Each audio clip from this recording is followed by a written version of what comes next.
नमस्कार। आकाशवाणी से समाचार प्रभात के साथ मैं मुनीश शर्मा।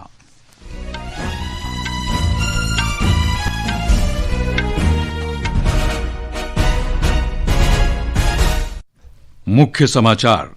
प्रधानमंत्री नरेंद्र मोदी ने कहा, डिजिटल इंडिया, स्टार्टअप विकास और युवाओं की भागीदारी देश के भविष्य को नया आकार दे रही है। चालू वित्त वर्ष में जनवरी के दूसरे सप्ताह में भारत का प्रत्यक्ष कर संग्रह 8.82% बढ़कर 18,38,000 करोड़ रुपए से अधिक हुआ। अमेरिका ने ईरान के साथ व्यापार करने वाले देशों पर 25% शुल्क लगाया। मौसम विभाग ने आज दिल्ली, हरियाणा, चंडीगढ़ और पंजाब में घने से बहुत घने कोहरे का अनुमान व्यक्त किया है। फसलों का त्योहार लोहड़ी आज मनाया जा रहा है। राष्ट्रपति द्रौपदी मुर्मू ने इस अवसर पर लोगों को शुभकामनाएं दी हैं।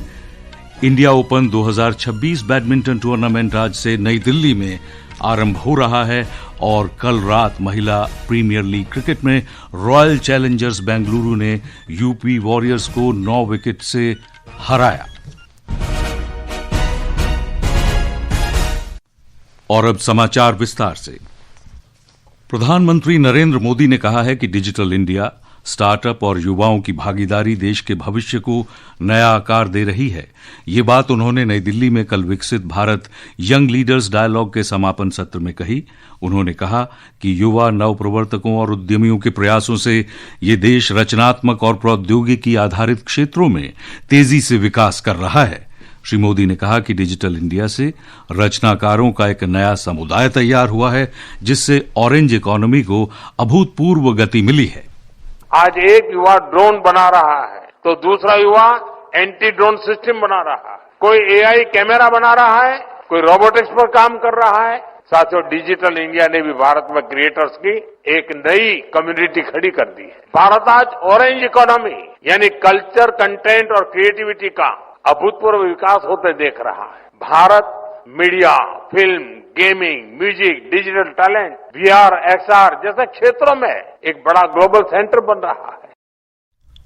प्रधानमंत्री नरेंद्र मोदी ने कहा कि वर्ष 2047 में देश की स्वतंत्रता के 100 वर्ष पूरा होने पर वर्तमान युवाओं के जीवन का सबसे महत्वपूर्ण समय होगा। उन्होंने कहा कि उनकी क्षमता ही भारत की क्षमता बनेगी और उनकी सफलता ही भारत की सफलता को नई ऊंचाइयों पर ले जाएगी। साथियों, साल 2047 में जब हमारी आजादी के 100 साल होंगे, वहां तक की यात्रा भारत के लिए भी अहम है और यही वो समय है जो आपके जीवन में भी सबसे महत्वपूर्ण है। यानी बड़ी गोल्डन अपॉर्चुनिटी है आपकी। आपका सामर्थ्य भारत का सामर्थ्य बनेगा। आपकी सफलता भारत की सफलता को नई ऊंचाइयां जरूर देगी। मैं आप सभी को विकसित भारत यंग लीडर्स डायलॉग में सहभागिता के लिए बहुत बहुत बधाई देता हूं। प्रधानमंत्री ने कहा कि यंग लीडर्स डायलॉग एक ऐतिहासिक और अनूठी पहल है, जो कम समय में ही महत्वपूर्ण पंच के रूप में स्थापित हो गई है। श्री मोदी ने कहा कि ये संवाद अपने आप में एक विचार मंथन का मंच बन गया है, जो ये दर्शाता है कि भारत की युवा पीढ़ी रचनात्मकता से भरपूर है। प्रधानमंत्री ने भारत के अंतरिक्ष क्षेत्र के परिवर्तन के बारे में कहा कि 5-6 साल पहले अंतरिक्ष क्षेत्र के विकास का दायित्व पूरी तरह से भारतीय अंतरिक्ष अनुसंधान संगठन इसरो पर था, लेकिन सरकार ने इस क्षेत्र को निजी उद्यमियों के लिए खोलकर नीतियों का विस्तार किया और सहायक संस्थानों की स्थापना की। प्रधानमंत्री ने कहा कि स्वामी विवेकानंद का जीवन सभी के लिए एक महान मार्गदर्शक रहा है। केंद्रीय गृहमंत्री अमित शाह आज 3 दिन के गुजरात दौरे पर जाएंगे। इस दौरे के दौरान श्री शाह पूरे राज्य में कई विकास परियोजनाओं का लोकार्पण करेंगे और उत्तरायण उत्सव में भी भाग लेंगे। श्री शाह आज गांधीनगर में कला और वाणिज्य महाविद्यालय में नवनिर्मित खेल परिसर का उद्घाटन करेंगे। गृहमंत्री इसके बाद पेठापुर में राज्य विज्ञान और प्रौद्योगिकी विभाग के अंतर्गत BSL-4 जैव प्रौद्योगिकी अनुसंधान केंद्र का शिलान्यास करेंगे। श्री शाह अहमदाबाद के सनाथल में वैश्विक उत्कृष्टता की फार्मास्यूटिकल अकादमी की आधारशिला रखेंगे और आणंद में चारोतर विश्वविद्यालय के 15वें दीक्षांत समारोह में शामिल होंगे और संतराम मंदिर में पूजा अर्चना भी करेंगे। वे बाद में अपने निर्वाचन क्षेत्र के विभिन्न स्थानों पर पार्टी कार्यकर्ताओं और नागरिकों के साथ पतंग उत्सव में भी शामिल होंगे। इस दौरे के अंतिम दिन गृहमंत्री अहमदाबाद में आदि शंकराचार्य समग्र ग्रंथावली के विमोचन के समारोह में भाग लेंगे। इसे सस्तु साहित्य मुद्रणालय ट्रस्ट ने प्रकाशित किया है। देश का प्रत्यक्ष कर संग्रह 11 जनवरी तक 8.82% की वृद्धि के साथ 18,38,000 करोड़ रुपए से अधिक हो गया है। ये वृद्धि 8,63,000 करोड़ रुपए की कॉरपोरेट कर प्राप्तियों और व्यक्तिगत करदाताओं के मजबूत योगदान के कारण संभव हुई है। इसी अवधि में टैक्स रिफंड में 17% की गिरावट आई, जिससे कुल कर संग्रह में वृद्धि हुई। कुल मिलाकर सकल प्रत्यक्ष कर में 4.14% की वृद्धि हुई है, जो इस वित्त वर्ष में अब तक सकारात्मक वृद्धि को दर्शाती है। सरकार ने वित्त वर्ष 2025-26 के लिए पिछले वर्ष की तुलना में प्रत्यक्ष कर संग्रह में 12.7% की वृद्धि का अनुमान व्यक्त किया है। सरकार ने वित्त वर्ष 2026 में प्रतिभूति लेन देन पर कर से 78,000 करोड़ रुपए का लक्ष्य भी निर्धारित किया है। ये समाचार आकाशवाणी से प्रसारित किए जा रहे हैं। ताजा समाचार जानने के लिए आप हमारे social media handle @AIR news Hindi को फॉलो कर सकते हैं। समाचार प्रभात में आपका फिर स्वागत है। केंद्र ने पश्चिम बंगाल में निपा वायरस के 2 संदिग्ध रोगियों के मिलने के बाद राज्य में एक राष्ट्रीय संयुक्त प्रकोप राहत दल तैनात किया है। इन रोगियों की पहचान कल कल्याणी के भारतीय आयुर्विज्ञान अनुसंधान परिषद की विषाणु अनुसंधान और निदान प्रयोगशाला में हुई। स्वास्थ्य और परिवार कल्याण मंत्रालय ने एक वीडियो साझा किया है। इसमें केंद्रीय स्वास्थ्य मंत्री जगत प्रकाश नड्डा ने कहा है कि केंद्र सरकार राज्य सरकार को प्रकोप के प्रभावी प्रबंधन और रोकथाम के लिए व्यापक तकनीकी और परिचालन सहायता प्रदान कर रही है। उन्होंने कहा कि सूचना मिलते ही स्वास्थ्य और परिवार कल्याण सचिव ने स्थिति की समीक्षा के लिए पश्चिम बंगाल के मुख्य सचिव और स्वास्थ्य विभाग के प्रधान सचिव से तुरंत चर्चा की है। इन केसेस की सूचना मिलते ही हमारे भारत सरकार के स्वास्थ्य सचिव ने वेस्ट बंगाल के मुख्य सचिव और प्रिंसिपल सेक्रेटरी हेल्थ के साथ स्थिति के बारे में चर्चा की। वेस्ट बंगाल को सहायता देने के लिए और आउटब्रेक को रोकने के लिए तुरंत ही national joint outbreak response team हमने स्थापित की और जिसके निम्न संस्थाओं के एक्सपर्ट्स को भी हमने जोड़ा है। भारत सरकार इस घड़ी में वेस्ट बंगाल सरकार के साथ दृढ़ता के साथ खड़ी है। भारत सरकार पूरी तरीके से टेक्निकल, लॉजिस्टिकल और ऑपरेशनल सपोर्ट दे रही है। श्री नड्डा ने कहा कि उन्होंने पश्चिम बंगाल की मुख्यमंत्री ममता बनर्जी से बात कर इस दिशा में केंद्र राज्य समन्वय पर बल दिया है। नागरिकों की सहायता के लिए राज्य सरकार ने 2 हेल्पलाइन नंबर शुरू किए हैं। ये नंबर हैं 033-2333-0180 और 9874708858। अमेरिका के राष्ट्रपति डोनाल्ड ट्रंप ने कहा है कि ईरान के साथ व्यावसायिक रिश्ते रखने वाले देशों को अमेरिका के आर्थिक प्रतिबंधों का सामना करना पड़ेगा। श्री ट्रंप ने सोशल मीडिया पोस्ट में कहा कि ईरान के साथ व्यापार करने वाले देशों पर अमेरिका के साथ सभी व्यापार पर 25% शुल्क तुरंत प्रभाव से लागू हो जाएगा।